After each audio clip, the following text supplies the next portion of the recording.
Hey guys, welcome to my channel, and in today's video we are going to be doing the chapter The Cold Within, or you can say the poem The Cold Within by James Patrick Kinney for class 9 ICSE. So without further ado, I don't think I need to introduce very much. Let's get into the video. So guys, we know that The Cold Within, it's a pretty famous poem, and if you have not heard it, don't worry, today I have brought you this poem. So it's actually a poem about, you can say, self prejudice, racial prejudice, greed, and it's about how we are doing racism and all, and caste, religion, differentiating people on basis of religion and all. So we're going to see everything in this video today, and that's because this poem is based on so many social issues and it also applies today. So let's start with the first stanza. 6 humans trapped by happenstance in bleak and bitter cold, each one possessed a stick of wood, or so the story is told. Okay, so in the first stanza, the poet starts that 6 humans, so they are not specifying here it's a male or a females. No, they're not doing that. They are just saying 6 humans trapped by happenstance. So 6 people, they are trapped by happenstance, meaning chance, or they're coincidentally trapped in a place in bleak and bitter cold. That means you can say the weather there is kind of foggy, it's not so clear, it's hazy, and bitter cold meaning it's, you can say, very cold. Okay, so it's like touching your veins kind of cold. Each one possessed a stick of wood. So this means now in the story we are moving forward and knowing that every person who was sitting, that is these 6 humans who were sitting there together by chance, each one of them had a stick of wood, or so the story is told. That means you can here infer from this line that the poet, he's heard the story somewhere and he's narrating it to you in the form of this poem. So that means it's a heard story, it's a verbally passed story, or you can say it's a tale, like many people hear from their grandparents, parents. So this is kind of a moral story, fable kind of thing that he has heard.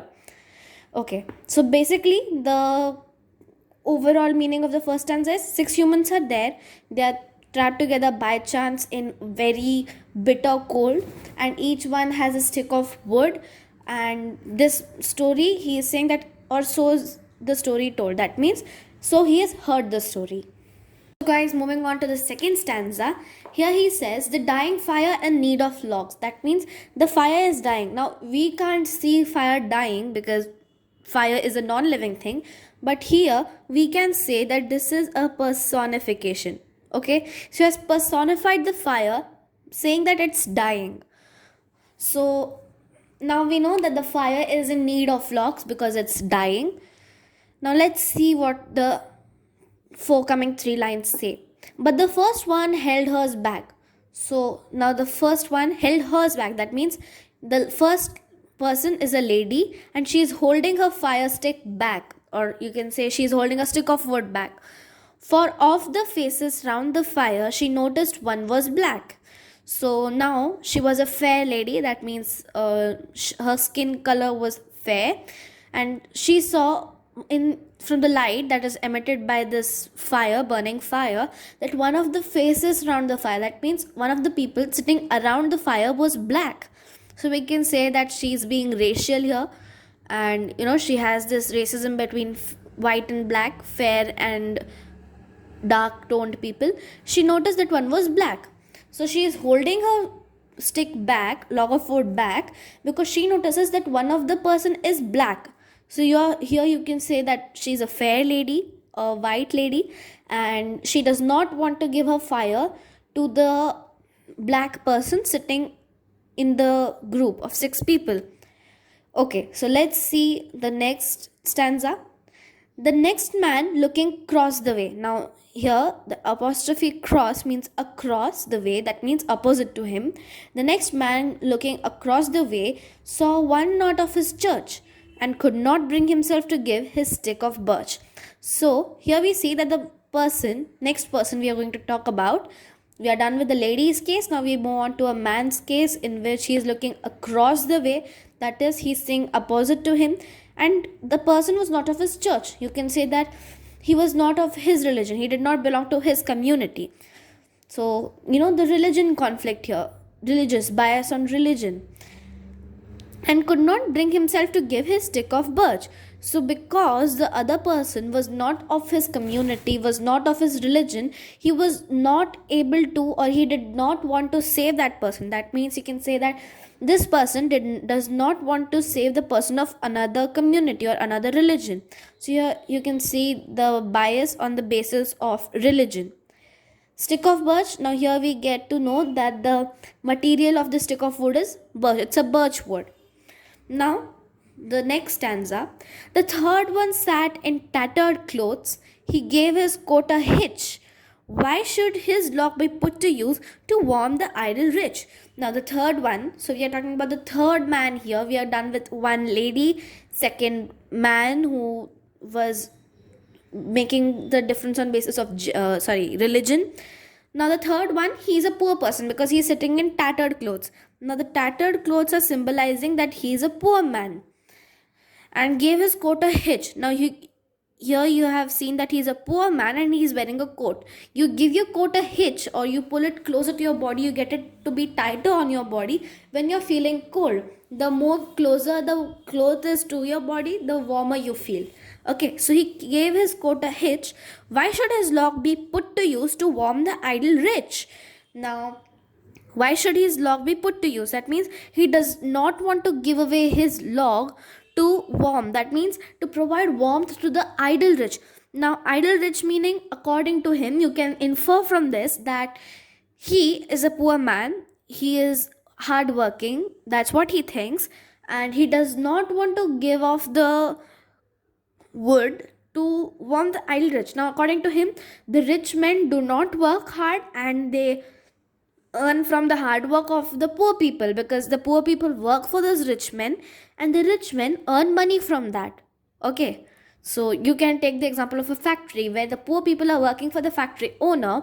The owner sells the product, keeps a part of the profit for himself, and rest is the salary. Okay, so you understand there, the owner is not doing any work, but the poor people are doing the work, but they're not paid enough usually. That's a different topic, but that's kind of a scenario over here. Okay, so now let's revise the three people that we did till now. So half the people are done. The first one is a lady who is racial, who supports racism, you can say. The second one is a person who is a male and he does not want to give his firewood to warm a person of another religion. And the third one was a poor man who does not want to warm the idle rich. Now I told you why the idle rich in the previous explanation. Let's move on to the fourth stanza. So guys, let's see what the fourth stanza says. It says, the rich man just sat back and thought of the wealth he had in store and how to keep what he had earned from the lazy, shiftless poor. So in the last stanza, we read about a poor man who was not ready to give up his stick of wood to warm the rich. And here we see the perspective of a rich man. So he just was lost in his thoughts and thinking of the wealth he had in store. That means the money he had earned and how to keep what he had earned from lazy, shiftless poor. Now, the poor man had a negative thought about the rich people, and this rich man is having negative thoughts about the poor people. So he thinks that the poor are lazy, shiftless. So lazy means they are not working, they are in Hindi you can say kamchor, and shiftless means they do not move their body much. They're not giving their body a lot of hard work. They are just sitting in a place and they're not very active. They are not very loyal to their work. So he's thinking of how he can keep the money he had earned away from the poor. That means he did not want to give the money to the poor people, right? And what he had earned from the lazy, shiftless poor. The black man's face bespoke revenge. Now the next stanza says, the black man. So we remember from the first stanza, the lady was sitting and she sees a black man. That's the reason she does not want to give up her wood, right? And now here we see the black man's face bespoke revenge. Now we see the perspective of the man whom she had made the reason for not giving the log. He says, like, he is not happy, he wants revenge too, as the fire passed from his side. Now here you can see the fire passed. Now passed away is what you say to a person who has died, right? So passed from his sight, meaning the fire died there. So you see, there's no more fire in the cold weather. How are they gonna stay, right? But it's their problem, right? Like they are not ready to give up their stick of wood.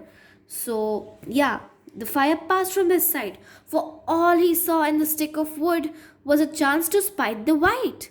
Okay, so now the fire has passed, that's the fire has died, it's no more, and everything, like all he saw in his stick of wood that he had was a chance to spite the white. That is, to for a chance to take revenge on the white people, because the white lady, he thinks now that the white lady did not give up her word.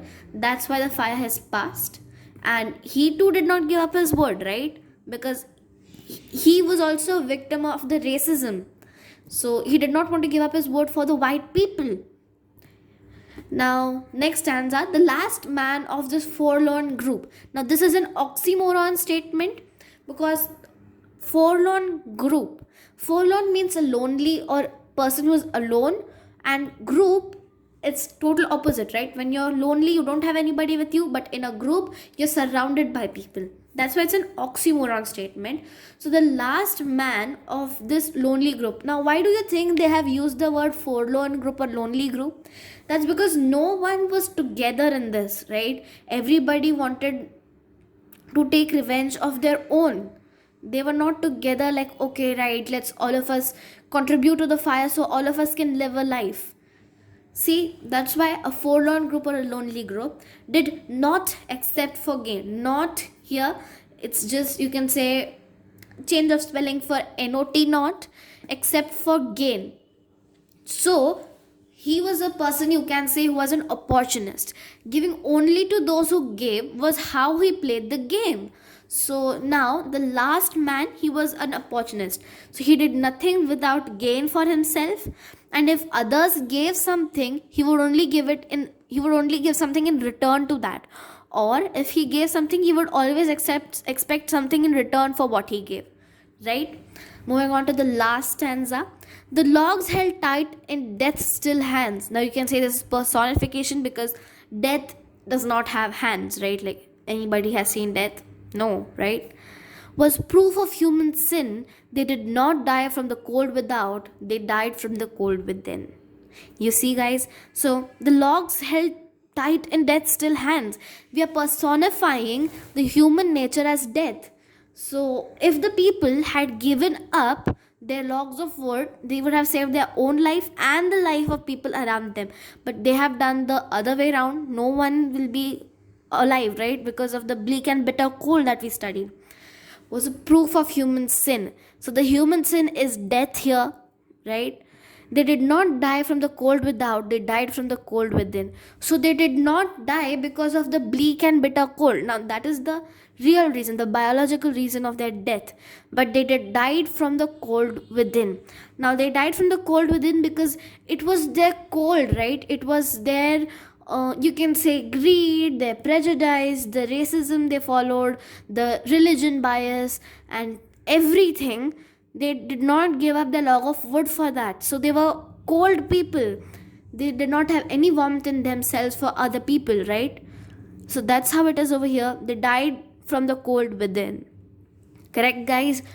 So from this, we get to know that we should actually care for others, not be so selfish. We should be selfless. We should have warmth in ourselves. We should not be greedy. We should not do racism, and we should not actually, be expecting something in return for what we do, right? So once, let's revise what all the people, like all the 6 people we studied about. The first one was a lady, and she was, you can say, she supported racism. She did not want to give up a log of wood for the black people. The second one was a religious person. He did not want to save a person from another religion. The third one was a poor who was in tattered clothes, and he held a grudge against the rich people who did not treat him well, you can say. And the fourth one was a rich person. He did not want to share his money with the poor people. He thought they were idle, shiftless, lazy. The fifth one was a black man. You can say that he was a victim of racism, and so he did not want to save the white people. And the last person He was an opportunist. He did not give up his log of wood because he was expecting someone else also to put in a log of wood to help him, to keep him alive. So that's it for this video, guys. If you liked it, don't forget to like, share and subscribe, and comment down below if you have any more suggestions for me, if you want me to improve something, if you have any more doubts. And please share this video so your friends can also take advantage from this video and its teaching, its explanation. Thanks for watching. Bye.